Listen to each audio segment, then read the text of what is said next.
Certains l'appellent l'une des pires sorties de l'histoire de chez Sony, d'autres la meilleure caméra de 2020. Force est de constater que la FX2 elle fait pas l'unanimité. Et rien qu'à lire les commentaires, on se rend compte que c'est pas du tout le produit qui était attendu. On a de la 4K 50 avec un gros crop, on a un ancien capteur de 33 mégapixels avec un rolling shutter assez présent, une science des couleurs qui commence un peu à vieillir, un EVF fixe dans un boîtier vidéo, une stabilisation moins bonne que les dernières sorties de chez Sony, et surtout dans ce prix, 3200 € en 2025 avec toutes ces limitations.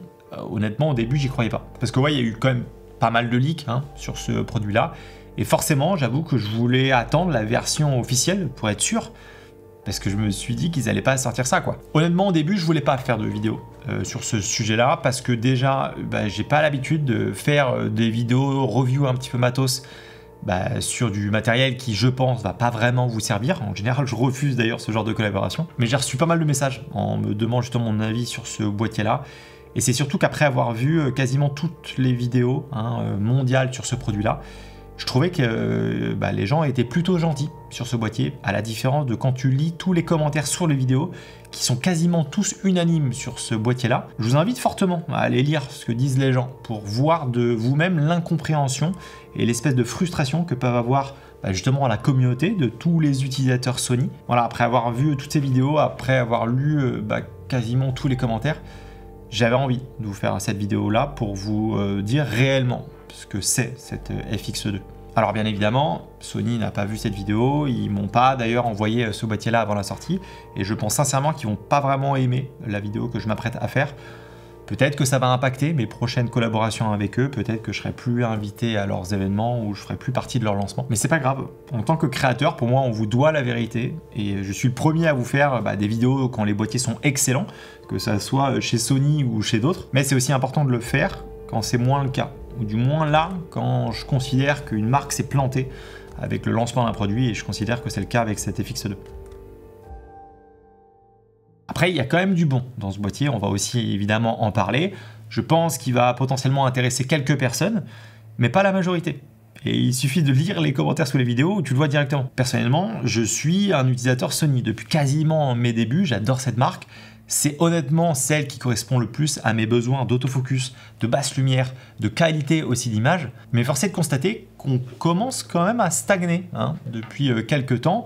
Surtout quand tu regardes la concurrence derrière, quand tu regardes les Lumix, les Nikon, eux ils sont en train d'innover à fond et ils sont juste derrière. Alors après, prenez du recul sur cette vidéo, je ne l'ai pas eu la FX2 entre les mains. Grosso modo, c'est un Sony A7 IV que je connais très bien dans un corps de FX3 que je connais aussi très bien. Et forcément, moi qui ai l'A7 IV depuis sa sortie, qui utilise très régulièrement la FX3, l'A7S3, le ZVE1, je connais quand même plutôt bien la gamme de chez Sony, en particulier sur la partie vidéo. Et vu qu'on est sensiblement sur le même capteur que l'A7 IV, j'ai évidemment pas mal de choses à dire là-dessus. Alors déjà, ce capteur de 33 mégapixels, c'est un bon capteur. On a une bonne plage dynamique, on a un excellent piqué qui est d'une qualité oversamplée, mais il commence à se faire vieux. Et je sais que beaucoup d'entre vous l'utilisent et les retours sont toujours bons. Mais un capteur avec cette résolution, c'est quand même plutôt, on va dire, un bon mix entre de la photo et de la vidéo. Sauf que là, on est dans un boîtier qui est fait pour la vidéo, dans une gamme vidéo, la FX, dans un corps qui est carrossé pour de la vidéo. Donc moi, c'est surtout sur cette partie-là que je vais m'arrêter. Même si sa polyvalence entre photo-vidéo, c'est un de ses atouts, pour moi, tu prends pas une FX2 pour faire des photos. Si jamais tu veux un bon mix, justement, l'A7 IV, il est fait pour ça. Ce capteur-là, moi, il me pose un problème en particulier sur une chose, c'est la science des couleurs. Et c'est quelque chose que je trouve qu'on parle pas assez. Sony a fait honnêtement beaucoup de chemin là-dessus. L'A7 III était quand même assez compliqué. On avait des teintes de peau qui étaient très jaunâtres, voire qui tendaient vers les verts. Ça a été quand même bien amélioré, force est de le constater. Avec l'A7 IV, voilà, c'est devenu mieux. Et on est passé à une étape d'après, justement, avec là, typiquement avec la FX3, la A7S3, c'est quand même bien meilleur. Et le problème, c'est qu'avec la FX2, en fait, on fait un pas en arrière. On revient sur la science des couleurs qu'on avait avec la 7 IV, et ça me pose problème. Encore une fois, ça peut se rattraper en post-production. Sauf que Sony sait le faire directement dans la caméra, donc c'est dommage d'avoir cette science des couleurs qu'on avait avant, quoi. Alors aussi en vidéo, quand on a un mouvement rapide, dans l'idéal, on préfère évidemment que nos lignes restent bien droites. C'est forcément plus naturel. C'est un problème qui est assez connu, qu'on a chez tous les constructeurs, ce qu'on appelle le problème du rolling shutter. Et tout le monde s'y met pour corriger ce problème-là, soit avec des capteurs semi-empilés, soit voire même des capteurs empilés. On l'a vu, le Lumix S1 II a un capteur semi-empilé, comme le Z6 III de chez Nikon. Et Sony sait aussi le faire, eux ils ont carrément un capteur empilé avec par exemple la 9 III. C'est surtout un problème qu'on a, on va dire, avec les capteurs qui ont une plus haute résolution. Et là, évidemment, avec un 33 mégapixels, bah, le rolling shutter est bien présent. Et ce problème-là, bah, évidemment, il est présent dans la FX2. Et personnellement, en vidéo, ça me dérange assez fortement. Et c'est une des raisons qui font qu'aujourd'hui, mon A7 IV, il me sert quasiment plus. En vidéo, en particulier, quand justement, il va avoir des mouvements. Donc en soi, voilà, c'est pas un mauvais capteur. La plage dynamique est excellente, le piqué, même chose. Mais c'est un capteur qui est sorti il y a 5 ans. Il commence un petit peu à dater. Et de le voir justement un peu recyclé dans un boîtier vidéo qui est plutôt innovant, voilà, je comprends pas trop. Surtout que ce capteur, bah, il a des limitations. Et qui sont très dérangeantes. La plus grosse... Voilà, en 4K, hein, tu peux filmer en plein format à 25 images par seconde. Super, comme quasiment tout le monde maintenant. Et c'est tout. Si jamais tu veux filmer en 4K 50, bah, tu vas passer en mode APS-C. Donc tu vas avoir un bon crop de 1.5. Et ça, honnêtement, en 2025, de voir ça, bah, là, pour le coup, je comprends pas. Ça, c'est une limitation où tout le monde râle. Hein. Quand le S5 II de chez Lumix est sorti, voilà, les gens s'en plaignaient. Quand l'A7 IV est sorti, au début, c'était ok, et voilà, à la fin, ça commençait un peu à saouler les gens. Mais à la limite, c'était compréhensible. C'était des boîtiers qui étaient bien moins chers, ou du moins qui étaient peut-être un peu plus anciens. Là, en 2025, sortir ça, et je te parle de ça, mais voilà, sur l'ultra slow motion, à 100 images par seconde, bah, même chose. Dans ce boîtier-là, dans la FX2, on l'a pas. On a uniquement de l'ultra ralenti quand on descend à 1080p. Qui dit boîtier vidéo dit forcément stabilisation. Alors, ça n'a jamais été le point fort hein, de chez Sony, honnêtement, mais je trouve voilà, là-dessus que les gens sont assez durs. Personnellement, moi, ça me suffit. Oui, c'est pas au niveau de chez Lumix, mais ça fait quand même bien le travail. En tout cas, pour le type de vidéo que je fais, voilà, moi, ça me va. Surtout, en plus, qu'il a été amélioré avec le Sony A7C2, qui peut monter maintenant jusqu'à 7 stops, hein, donc ce qui est quand même pas mal. Sauf que la FX2, voilà, un pas en arrière, et on revient à de la 5,5 stops.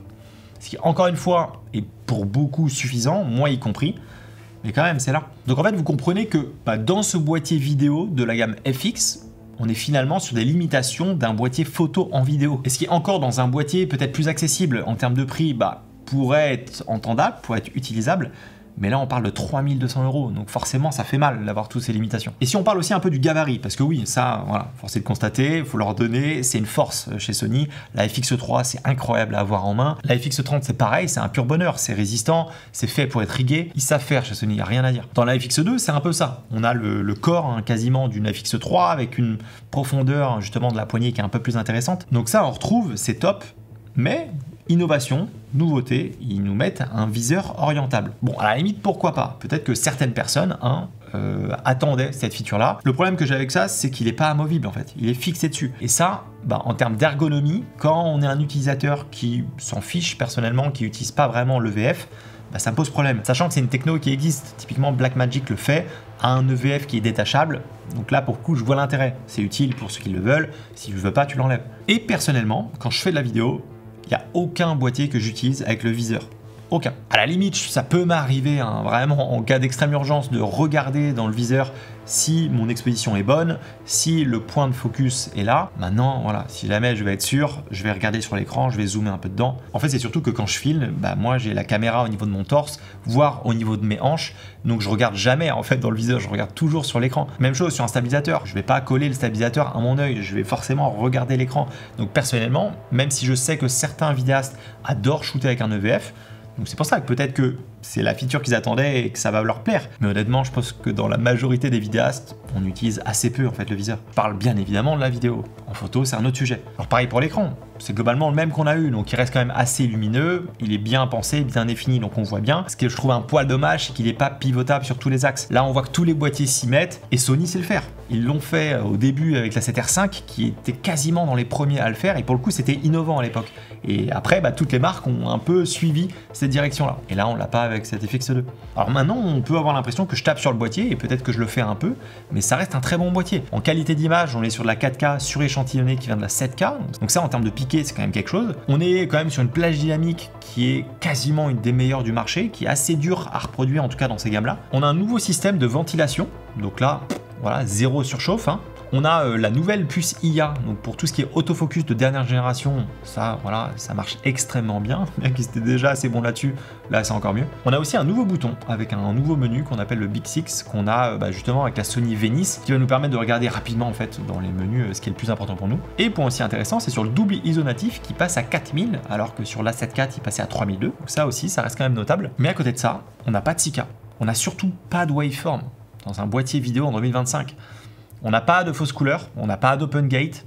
Voilà, ça va pas servir à tout le monde, mais pour tout ce qui est réseaux sociaux, c'est quand même bien pratique. On a du D-Squeeze anamorphique, donc ça c'est top. Ça nous permet de voir à quoi va ressembler notre plan. Le problème, c'est qu'on a que deux choix, soit du 1.33, soit du 2. Alors que honnêtement, il y a beaucoup d'optiques anamorphiques qui sont autour des 1.5, 1.6. En fait, c'est ça que je trouve dommage, c'est qu'on a beaucoup de limitations pour un boîtier de la gamme FX qui est pensé cinéma. Donc normalement, voilà, caméra très vidéo. Et là, avec tout ce qu'on vient d'énumérer, ça commence un peu à faire beaucoup. En fait, tout ce que je vous dis là, ça pourrait passer pour une caméra. Et il y a déjà pas mal de caméras qui le font et c'est ok. C'est juste que là, dans ce prix-là, c'est ça en fait qu'il faut toujours mettre en contexte. C'est que là, on est à 3200 € pour un boîtier qui a un ancien capteur avec pas mal de limitations. En fait, j'ai du mal à voir pour qui il est fait. Peut-être qu'il va intéresser ceux qui veulent faire de la photo, de la vidéo. Qu'est-ce qui fait qu'ils ne prendraient pas la 7.4 du coup, qui est quand même bien moins cher? Peut-être une surchauffe avec les nouveaux ventilateurs. Personnellement, j'ai jamais eu de soucis avec la 7.4 alors que j'ai filmé des heures avec sur des podcasts. En fait, si tu veux entrer dans la gamme ciné de chez Sony, qui est honnêtement magnifique et très bien pensée, et si jamais t'as pas le budget pour aller acheter la FX3, t'as la FX30, qui est honnêtement excellent. Alors oui, c'est un capteur APS-C, mais dans tous les cas, avec la FX2, quand tu vas filmer en ralenti, ce qui est très souvent le cas, tu passeras en APS-C. Et si jamais tu cherches une option vidéo, mais pas forcément dans la gamme FX, tu as le Sony ZV-E1, que personnellement j'adore, qui a l'autofocus, la nouvelle autofocus avec l'IA, qui peut surchauffer, ça c'est vrai, mais sinon, à part ça, c'est un excellent boîtier que moi j'utilise énormément. Tu as toujours la 7S3, qui aujourd'hui est un peu moins chère, et c'est surtout que la FX3 commence un peu à baisser de prix. Pour moi, la FX3, c'est encore une excellente caméra qui va durer, même. On refait cette vidéo dans 5 ans, je suis quasiment sûr que je vous dis la même chose. Oui, il y a des choses qui manquent, mais voilà, en autofocus, en basse lumière, qui aujourd'hui peut faire mieux. C'est encore un boîtier qu'on compare au tout dernier boîtier, alors qu'elle est sortie il y a quand même plusieurs années, donc ça montre quand même la force de ce boîtier-là. Et encore, là, je te parle de ça pour quelqu'un qui veut absolument rester chez Sony. Mais chez les autres, ça pousse quand même très fort. On a le S1 II qui vient de sortir là de chez Lumix, qui est excellent. On a le Nikon Z6 III, qui a aussi beaucoup d'options. Même chez Canon, on pourrait parler du R6 II, qui est incroyable. Et quasiment toutes ces options sont moins chères que la FX2. Donc évidemment, ça fait réfléchir un peu sur le choix. Après, ça reste quand même un boîtier qui est fait pour de la photo et de la vidéo, même s'il est carrossé vidéo. Voilà, en fonction de ses specs, on peut quand même faire de très belles photos avec. C'est vraiment pas facile pour Sony ces derniers temps.